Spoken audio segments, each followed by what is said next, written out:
Hello বন্ধুরা, আজ আমি বানাবো বরফি মিষ্টি নারকেলের।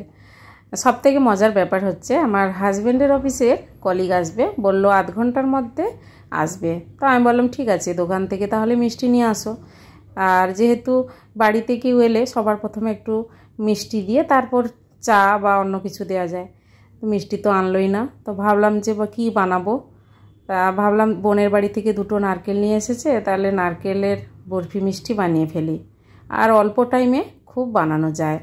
নারকেল কোড়া বের করে মিক্সিতে পেস্ট করে নিলাম মিহিভাবে।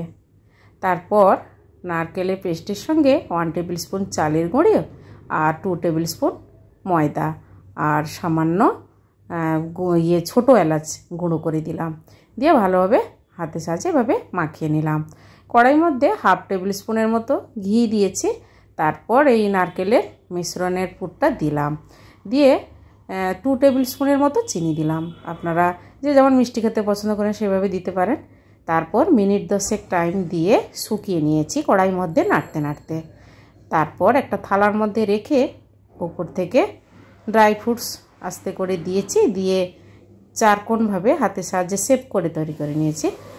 তারপর মিনিট 5 মতো রেখে ঠান্ডা করে ছোট ছোট পিস করে বাড়িতে যারা এসেছিলো সবাইকে দিলাম। আর তারা তো খেয়ে বুঝতেই পারছে না যে এটা কী ধরনের মিষ্টি, তো সবাই খুশিও হলো। আপনারা এইভাবে বানিয়ে দেখুন।